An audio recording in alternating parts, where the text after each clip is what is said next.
Okay, good afternoon, Chair Volendroff, members Garrett, Holmes, staff and guests. The lobbies are open and the recording has begun. Thank you, Deb. Good afternoon.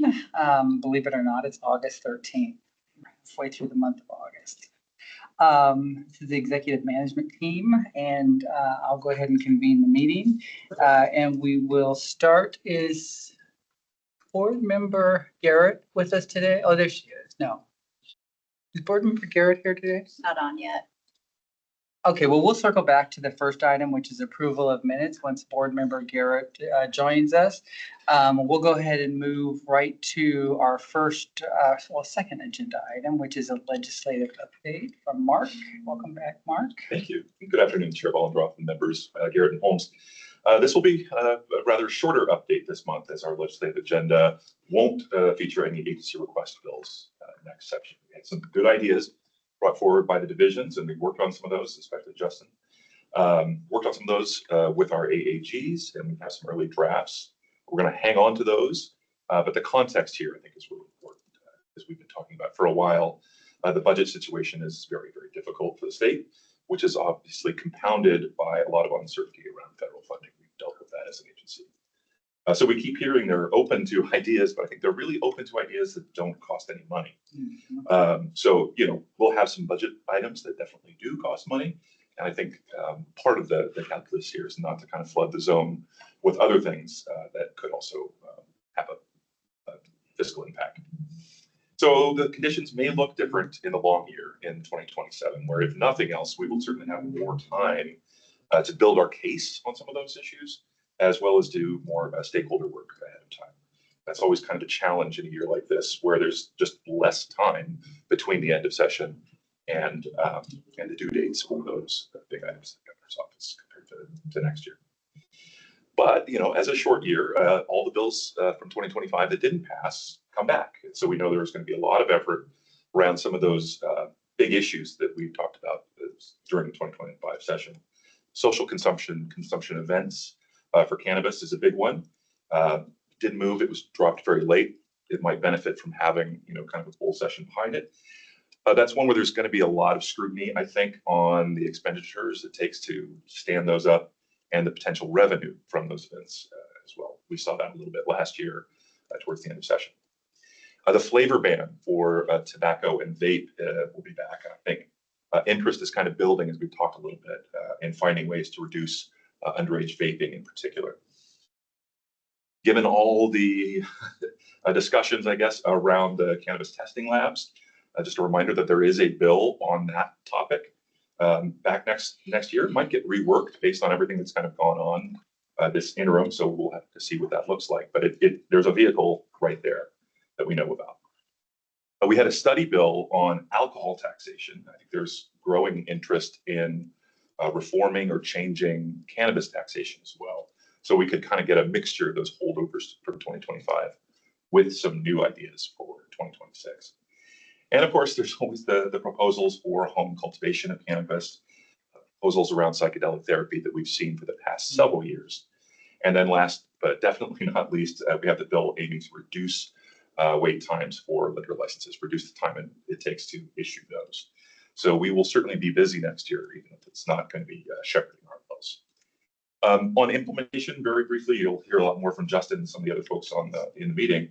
It's been challenging to do everything we need to do while also stabilizing leads at the same time. So want to thank IT, licensing, and everyone else for doing so much in so little time. So something as simple as resetting all the fees. We had the bill 5786 to increase all the fees.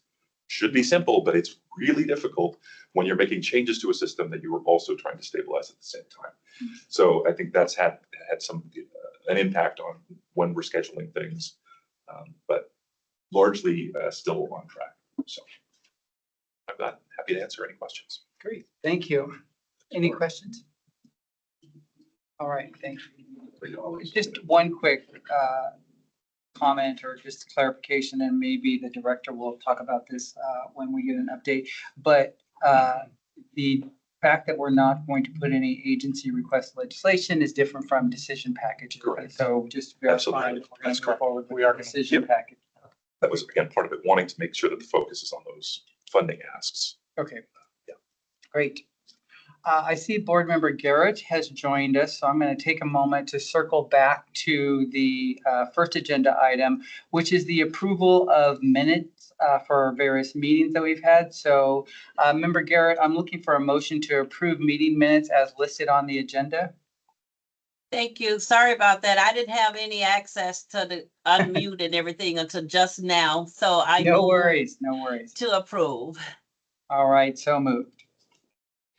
All right, thank you, Mark. Anything else? All right, we'll move right up to a licensing update. Becky, I'll turn it over to you. Okay, well, good afternoon, Chair Vollendroff and board members Holmes and Garrett. I'm going to start with customer service, as usual. That I just want to report that customer service has experienced actually a decrease in the calls between the month of June and July. So more specifically, we've received about 3,072 phone calls, and it's actually decreased to 2,371 phone calls. So we'll take it. A little bit of a decrease is a decrease. Staff have continued to maintain answering those phone calls and responding 95% of the time. The other parts is due to dropped phone calls.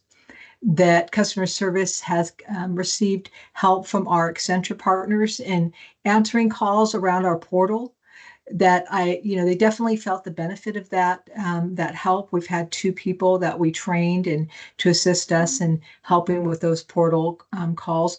We do continue to receive phone calls in other parts of my division in liquor and cannabis, and that one stakeholder might go through the process very easily that we found, and another one might have difficulties throughout the process, and that accessing the portal and making sure that any other information or that assistance that we could provide, we're providing to them. So a little bit different depending on where somebody is in their application process. And then customer service has also special occasion licenses. Of course, it's always an uptick this time of year, that we've received 401 for the month of July, and we issued 351. So processing time was a little bit higher, but not much. We were around 14 days last month. This month we're around 25 days, and that's due to some changes in our in staffing as well. That for I know that for 1515, you guys had a presentation yesterday at caucus from Kaylin Gooby and Desiree Monroe. I just want to expand on that just a little bit more about what we're doing when it comes to providing information in our communication efforts. So we have a group email for any questions that come in throughout our licensing division, so everyone consistently provides the correct information. So if somebody calls into customer service, they don't get something different than calling into our 1515 group. We also had information that was shared with the topics and trends in the alcohol newsletter this summer, as well as we were featured on the front page of the website as well. We've also been doing some cross-divisional, having those conversations. We meet every 3 weeks, and this is to make sure, just like we did with the social equity process, that we want to make sure that we just stay up to date and making sure that everybody's getting what they need to get done in order to have a successful launch. And so that's going well. The application process is being added to leads, and we're also done with that. Our IT folks are also done with mapping for 1515. All really exciting things. We've also added 5 new staff for 1515. They've all been hired. Some of them have started already, and we've started training on August 1st.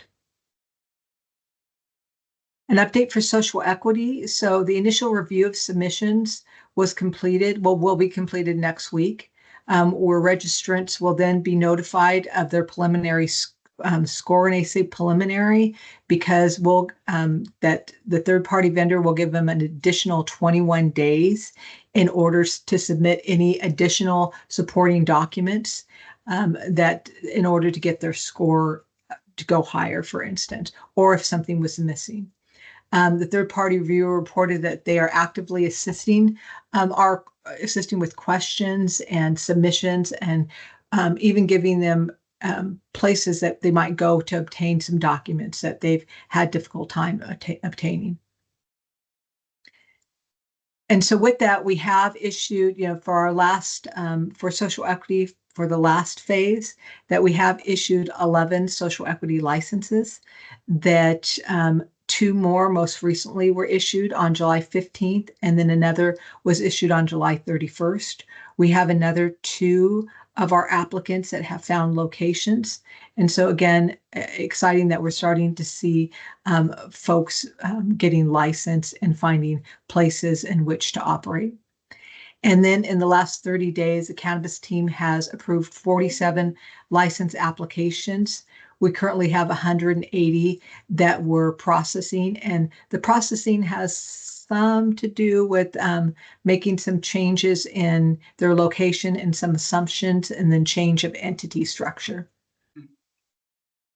And then for liquor, so that this is good and bad with liquor, that in liquor there are 652 applications pending, and that means that they're being worked by the investigators, but they haven't been issued yet. That we have about 125 applications that are sitting in a queue, so they haven't been assigned to an investigator. They're waiting for assignment.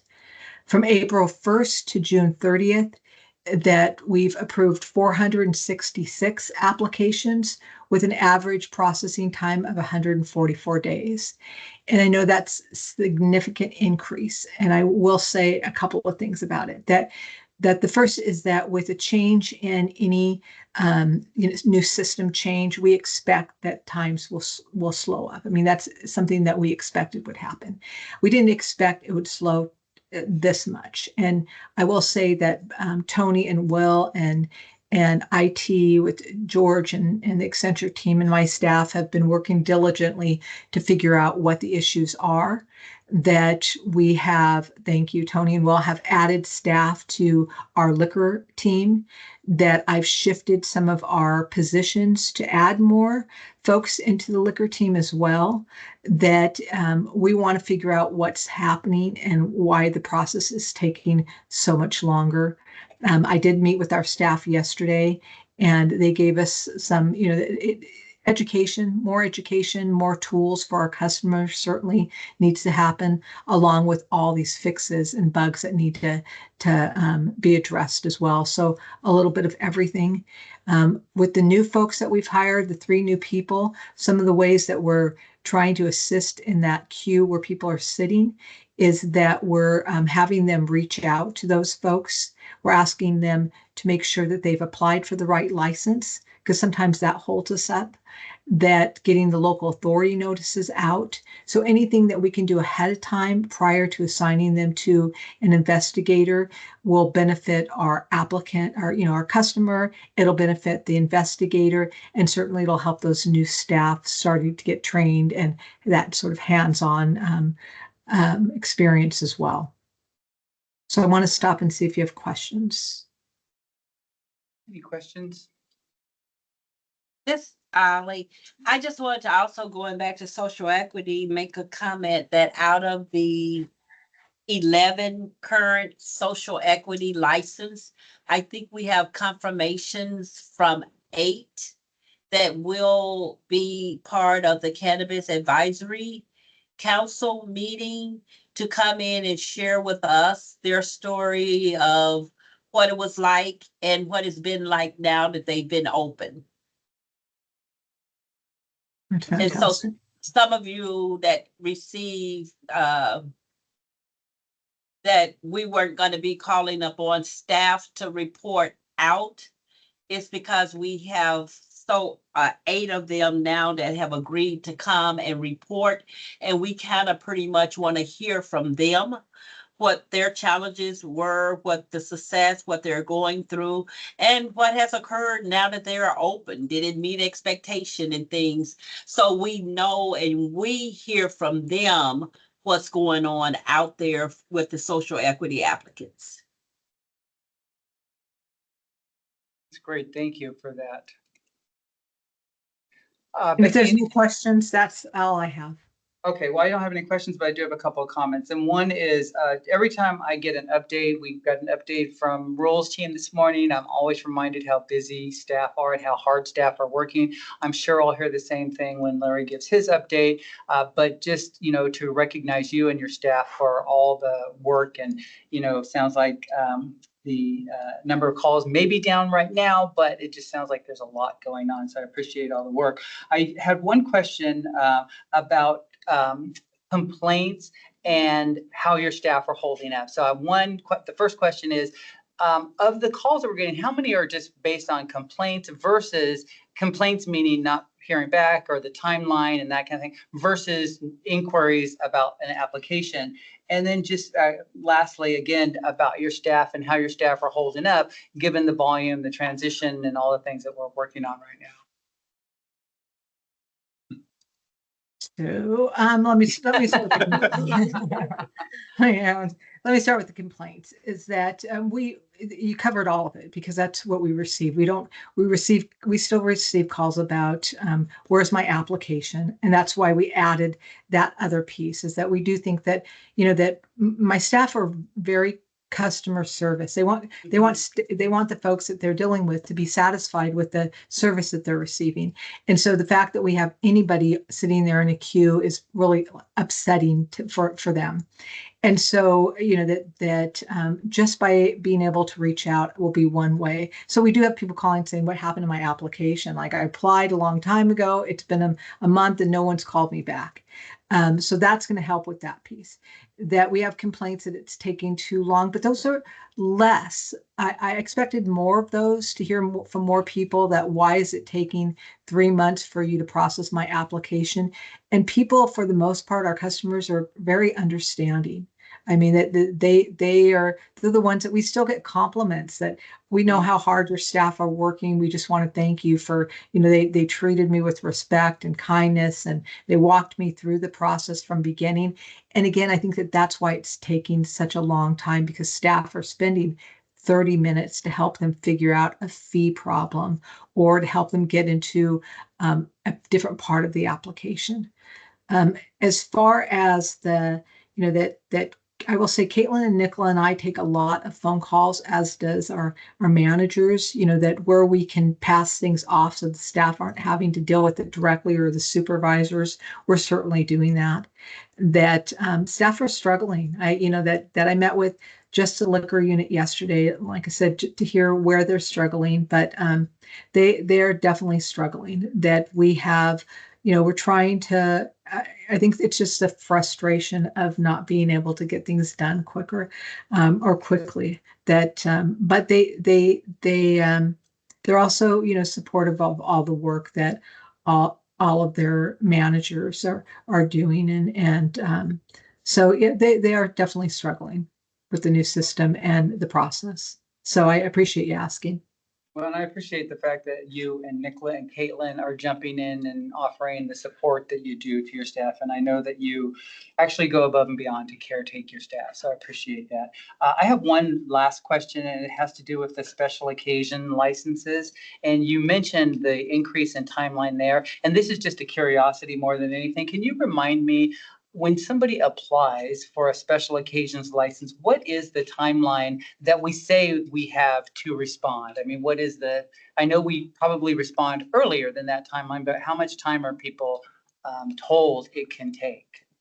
45 days. 45. And you said the amount that we're down to is what? Or up to, 25. actually? Okay. And we were okay. actually, last month we were 14, and the month before that, which is fantastic. And that's what, the lead system, this new system, has the ability to do. That is to cut that processing time. So to see that's significant. That we have to post. We're required to post for 20 days, and before that 20 days is up, we're ready to issue the license. So, and sometimes it's really about calling those counties and saying, are you on board with issuing of this license? So it really has improved there. All right. Thank you very much. Thank you. All right, we'll now move on to our enforcement and education update. Hey, good afternoon, Board Member Garrett, Board Member Holmes, Chair Ballendroth.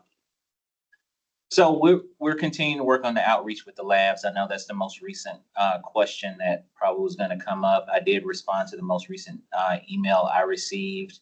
And I think some of that delay may be that we are answering the questions at the supervisor level, but when they're looking for a high level response, I did go ahead and get that sent out, and I've already received some feedback from the person who contacted us this week. The other piece, the FDA contract, which is something I know has been kind of forefront on whether or not we were going to get the final RFP on that. We received that on Monday. It's a relatively short turnaround, less than 2 weeks to get most of that documentation done. So I've leaned in with finance and the team to get those numbers back, but it is a 5-year extension. There isn't much change to the request other than the contract type. The vehicle usually gives us a set number of checks that they ask us to make in a month's time. That's going to fluctuate more now based on needs. So while we may be expected to do 600 youth compliance checks in December, that number may change to 800 in January or February, just based on that number. We are asking for feedback on how that's going to be applied. With the short turnaround, we'll see what we get. But I've shared that with the deputy director and the director so that they can also do the review at the state level. Great. On House Bill 1515, in prep for the sporting events that are going on in the major cities, we've done about 250 responsible sales classes in the last week. And at Becky's request, we did get asked to kind of look at being able to surge that again pretty soon as we get further into the year, because we may expect more class requests. How long are those classes? Say again. How long are those? It's a 1-day class, normally about 4 hours, but you know, the 2 classes we conducted last week were 125 personnel each. So a lot more exchange. It ran a little bit longer, which is fine. Yeah. We'll just account for more officers to do that in the regions. As well as, you know, preparing for in-service. I only want to give you that just because goal 3 is up front and we kind of had a conversation about it. Good news story. We've gotten the template set. We've gotten most of the approvals, but the exorbitant costs that we saw in the past, $100,000 in the last 2 years to be able to bring everyone in and shut down operations. We've adjusted that somewhat to $20,000 to conduct the whole training event. We'll still get the same hours of training. We're just going to get it in a little bit different format, hybrid. But we've also offered opportunities for you and the leadership team to come speak at both venues, whether we do that hybrid or in person for West Side. And then we've also had an opportunity to build in an employee appreciation event for the staff who weren't able to get that here in the building. So the first one will be on the 22nd and 23rd of September on the West Side, and then the second one, the 29th and 30th on the East Side. So I'm also continuing to support rulemaking. Judy's been doing a good job, I think, first on getting involved in all the different rulemaking processes, and then just stepping into her new role of representing the division. Justin's been very gracious in offering up help and making sure we're tracking the CR processes as they go. And then I've offered up, you know, make my staff your staff as far as making us additive to the event. And the approach that I'm going for is we do want to be part of the rulemaking process, but we also recognize enforcement is not necessarily the first goal in the rulemaking process, as much as it is, are the rules that we're making going to land and be in alignment with either the agency or with stakeholders? So I think sometimes there may have been a feeling that when we were involved in rulemaking, we were trying to get to a citation, we were trying to get to an enforceable rule, versus we're trying to get to a functional rule that enforcement can either support or is operationally effective for us.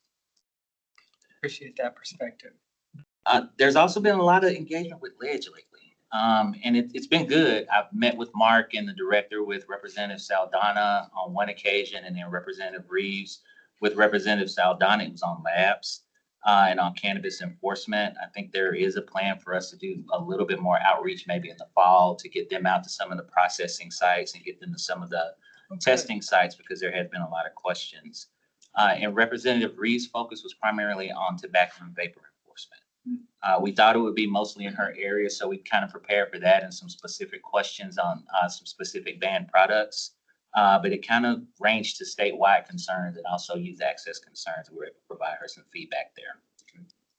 And then there's been a lot more requests from local government and local law enforcement agencies for our collaboration, from everything from training for their own officers on our liquor enforcement assistance and their ability to do their own work, as well as us coming out to festivals and one-day events. So our officers have actually gotten out a lot more in the last 2 months than I've seen in the first 3 that I was here. And I don't know if that's a summer swing or if that's the fact that we have asked him to be more vocal and be more visible with the local agencies, but we are starting to see those pay back. A little bit on compliance numbers, just because I do watch those stats. I did see a significant drop in youth compliance rates on alcohol. We went from 85%, which is normally the average, down to 71%. I'm trying to understand why, if that's based on just the number of people who are out or if that's something different. We do plan to have a little bit more in-depth conversation during our results session, but that number kind of caught me a little off guard that it dropped so low. Cannabis was up to 100%. When I dig into that number, it's 12 inspections. So it's like, okay, that's not statistically relevant. So let's go back and look at what that is. We're usually around 95%, which is a strong showing. So I anticipate it's going to stay the same. And then tobacco, 78 to 80% is our usual number, and we're continuing there. But it's all in all been a pretty busy month, and I have definitely been getting out a lot more and probably getting to meet a lot more people, along with some help from you all and some correspondence. So. Great. Can you give us just a quick hiring, staffing update? Sure. Any updates there? So, I think when I originally started briefing these, we were at 26 vacancies, all LEO. We're down to 11 LEO vacancies, and all of the rest of our support positions are completely filled. We do still have a significant amount of people in the process, and that's just based on, usually historically, we see a few unplanned for retirements. We also see a few personnel who either decided they're going to transfer to another unit or go somewhere else. With Deputy Chief Zubey's selection, we also have a vacancy for a captain that we plan to recruit for in September. And that'll mean a subsequent promotion up to lieutenant for someone. So I still think we're going to manage to stay around 10 to 12 vacancies for law enforcement officers across the division. And then I do have 2 program specialists, 3 positions that are part of this contract that we'll recruit for once we get assigned the final contract. So Great. I hope that answered your question. Yes, it does. Thank you. Again, just a reminder about how much work everybody's doing. I appreciate your work and the commitment of the team. Board Member Garrett, Board Member Holmes, any comments or questions for Larry? I'm fine, thanks. Okay. I did want to, mention, thank you, Board Member Garrett, for joining us for that advertising brief. We've had a lot of questions on 5206, and I know we've had conversations. Matt McCallum did a pretty informative brief. And if nothing else, it kind of led to all the different avenues and nuances that you can go down with the different advertisements that are out there, the different questions that are being asked. I think it'll be helpful in the rulemaking process, and it'll also help us stay in alignment with at least what the expectations for stakeholders for the agency are. But definitely thank you for participating in that brief. It got a lot of questions answered for us. Great. Thank you very much. So I have. All right, moving right along, we've got Justin up next with a policy update. Sure. Well, I'll start off the advertising just to segue into that. So after the brief, which was really a great briefing by enforcement staff, we were taking a look at, what opportunities are also available for deregulation. And I went through the rule set, and I was like, this seems like this could be modified. And then I went back to the statute and said, nope, that's still in there. Nope, that's still in there. And so I don't know if we can do quite as much as we thought we might be able to do, but we'll still be looking at that in a number of different ways. But the statute is still fairly specific in a number of areas that we're going to have to contend with. We also have some points of, for lack of a better term, conflict, which I know that that's not really a term people like me to use in statute, but we have 2 opposing positions within the same statute. And so we'll have to clarify what that looks like and means on the back end. So we've got some preliminary language thrown together. So we'll be starting those conversations fairly soon with the divisions. We have the management agreements you heard a little bit about earlier. We also have a few of those areas kind of rough drafted, and we're looking at a lot of the comments. And so I know there were some concerns around the petitions and some of the comments that have come in to the board's office. And folks are like, well, why aren't you doing something with this? And the answer is we are, because we're taking all those comments and we're going to be evaluating those in the initial points of this particular rule project as well. And so just because something got denied doesn't mean that it's not being considered. And so we already have the rule project open, or actually that one's coming open. The advertising is the one that's already open. But we're going to be considering all those discussions. And so we also had some discussions with some stakeholders recently around the management agreement provisions and implementation. We had some questions around, is there a grace period? My response was not really. So it passed last year. It's effective coming January 1. And so there's been a lot of time for folks. So I'm just encouraging people to be thinking about the changes that you need to be making now versus January 1. Because we will still, we'll start getting those complaints in if things haven't changed on that forefront. That's why they had a delayed implementation, to allow people that time to make those changes. So if they're not making that by that time, then there could be some challenges for them. But I understand, talking with Becky and her team, that there's been some movement already in requests for changes along those that would be impacted by that particular bill. So I know folks are already thinking about that moving forward. So we're keeping that on the forefront. Most of the other rule stuff you've already heard about, so I can certainly answer questions if you have any that come to mind. On the tribal side, we did notify all the tribes recently, last few weeks, that the fee increases are effective based on the statutory provisions. We didn't get any questions back yet, so that was really good. So I think folks understand what's going on there. And that's impacting all of the MOAs across the state. So we'll be continuing to move forward on that. We did get a request that I have to validate with licensing that tribes are reaching out wanting to make electronic payments. And so we're going to be seeing if that's available yet. So I'm not quite sure, because usually it's all mailed checks to us. And it's been that way for quite a while. So just wanting folks to know that there are requests coming in around that. We also have on the public health side, there were some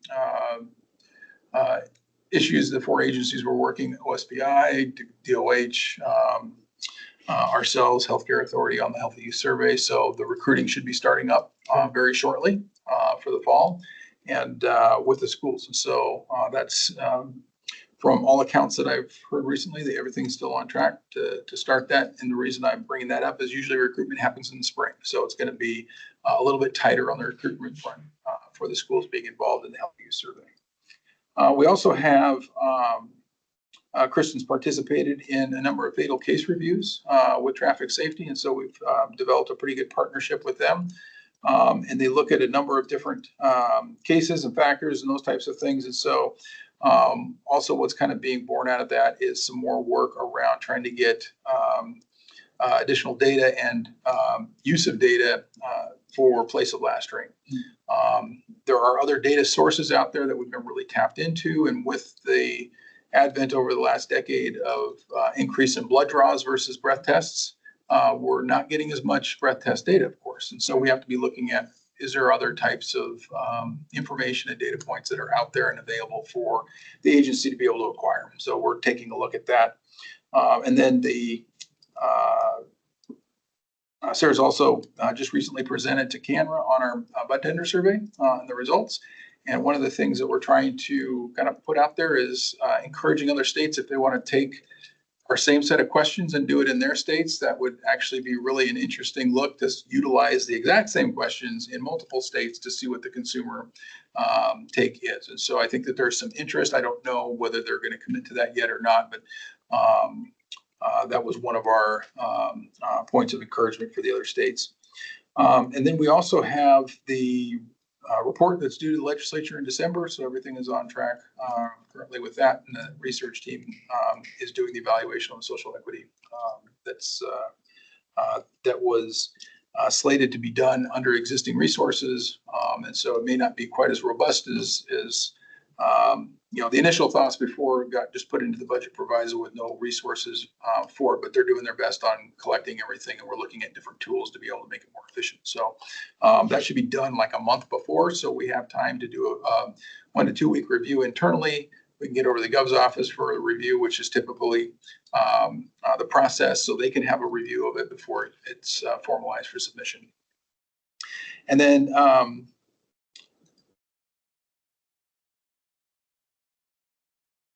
think that was it.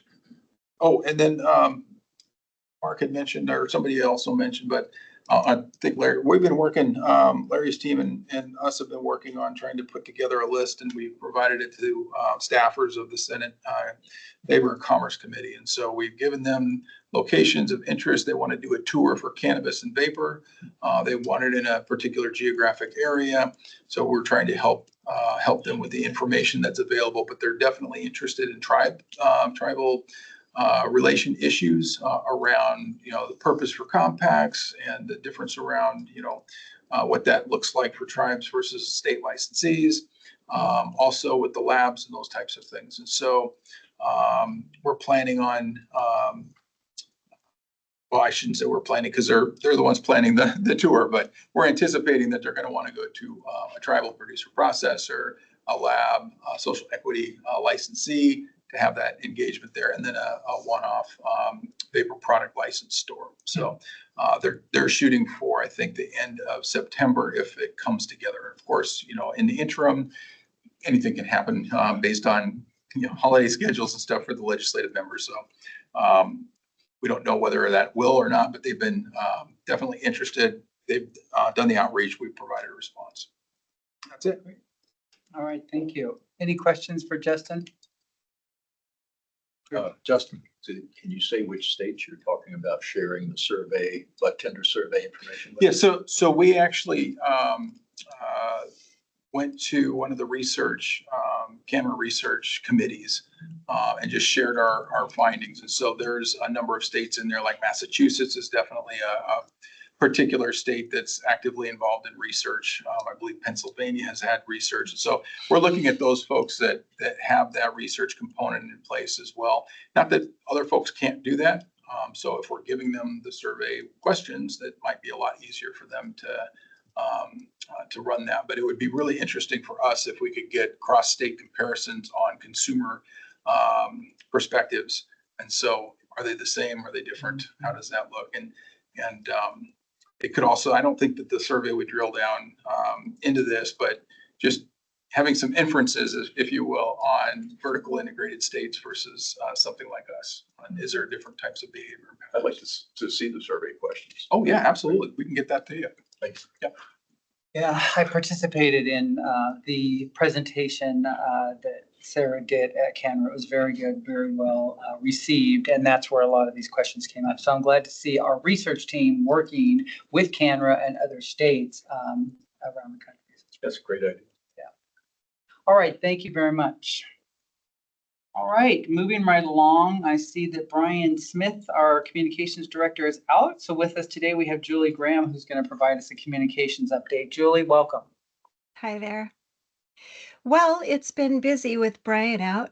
We've had a wide range, of media inquiries from everything from Axios to the New York Times, and on a wide range of topics. We've had inquiries about the state wine industry and some decline in revenue over time, cannabis revenues and the price of cannabis, as well as an inquiry about the kratom derivative that has caught the attention of HHS. And so we've had a lot of media inquiries this week and doing our best to get back to them as quickly as possible.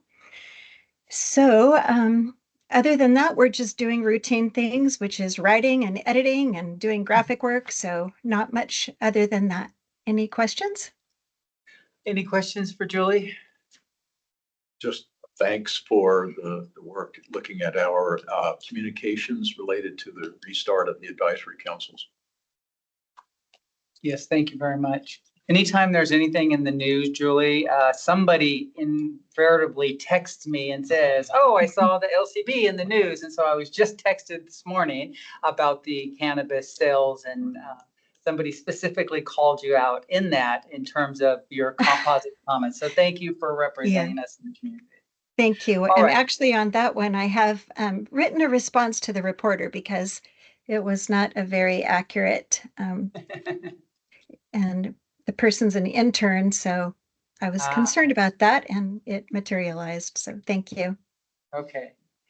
All right, moving right along, we've got our general agency updates from Tony. Thank you, Chair Bollinger and members Holmes and Garrett. Regarding leads, I don't have too much to add to what Becky Smith already said, except to say that I work with the vendor every week and I work also directly with staff. So it's pretty much an everyday thing, actually. So we're staying on it with the surge team and with the vendor, trying to make it better. Regarding our CEO, we are near the final stages of recruitment.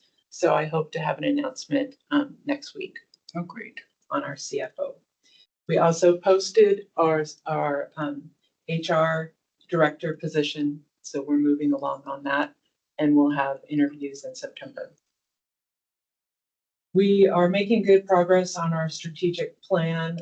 Jessica Dang is working well with the small groups. And I think when lead settles down a little bit, she and I can come and give you a more detailed presentation. But she is chunking it out into little pieces so we can still make progress, but not overwhelm our staff that, as you've mentioned, are very, very busy with other things, but still keeping it fresh enough that we're not letting it get dusty. So I appreciate her help on that. I went to my first traceability presentation this morning. These are companies that responded to the RFI. They were given an opportunity. They're given 30 minutes to come and present to us if they want. We take this information into consideration when preparing for the decision package. And so there was one this morning from a company. I was glad to hear that. And we'll keep going. Larry and his team were there. Others from IT were there. We'll see who else responds and gets on the calendar before we complete that decision package. Great. So we are working on the budget allotment. Our budget manager, Aaron Hansen, is working on that. He is working with Minu, who's the interim CFO, hoping to get that completed soon so we can get that over to OFM. And that kind of is where it is, still a work in progress. And the last thing I have today is that I met in person at the kickoff meeting with RSI, who's our tax and fee vendor. And that project is, it's set to kick off in October, but it feels like it's already kicked off. Not sure how this got out of the barn on me, but it's probably because I have too many things going on. ISG is the quality assurance company. I knew that they were going to do a readiness assessment, so I was in the kickoff meeting with them. That was planned. Today's meeting took me a little bit by surprise, but it was fine. It's just a kickoff meeting. The people who represent RSI were here in person in the building, and they came to meet us. It was good to talk with them, and it was good to tell them our expectations very clearly. I was pretty strong in my expectations based on where I am with the other project. So we're set to kick that off in October, and I will pass the baton of the executive sponsor, hopefully to the new CFO in October. But you'd be happy to do that. I would like to do that. Thank you. All right, anything else? No. Any questions for Tony? All right, seeing no questions, appreciate the update. All right, we'll now move to director's comments. All right. Well, good afternoon, Chair Bollinger, Board Member Holmes, Board Member Garrett. Just a couple of quick things. So decision packages you mentioned earlier, we're going to move forward with two. One of them is going to be for phase 3 of the systems modernization project. And the second one is for a traceability system in response to the state audit and JLARC. So we're going to continue to move forward, and we'll see where those go. Leads, you've heard a lot of talk about leads, and we are very much engaged in leads. I'm continuing to support Tony's staff throughout the agency on leads. I think as we make some progress, take a step back, and make a little more progress, take a step back. We're going to continue to move forward, and I think that we're going to get a good product in the end. Spending some time at the cabinet level, in-person cabinet director trainings. They're every 2 weeks, and they're mandatory. And so it's small cabinet, executive cabinet, attended by the majority of state agency directors. And I've been told that if we miss one, we have to make it up.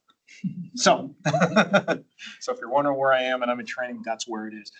Good trainings, good reminders, and there's a big space of experience from brand new directors to seasoned directors that have been in the position probably 20 years. So all of us are learning something every single time. Let's see what else. Mark touched on the legislative stuff. Interim has been extremely busy meeting with legislators on a variety of topics, and we're going to continue that, even understanding we're not doing any agency request legislation. So I think that's all I've got for right now. All right. Well, I appreciate your work with the legislature for sure, amongst other things. Can you just talk quickly? I know we're under a routine audit. Can you just mention that just for I want to make sure the other board members are okay. Sure. So the state auditors are conducting an audit in 3 areas. And one of them is dealing with asset tracking. The other one is in procurement, gas cards. And then the third one deals with retail licensing. And they're just picking out specific subjects and criteria, and they're going through and auditing. And so we had a meeting this morning. Everything is on track. We've provided a lot of information to them. I know that Nicola Reed from licensing is meeting with state auditors today for the licensing portion of it. I'll continue to keep the board apprised. Great. And I bring that up just to the other board members. I know you each got an invitation to attend an opening meeting with them. We clarified with the auditor's office that that would constitute a public meeting. And so therefore I represented the board at that particular meeting. All right. Thank you.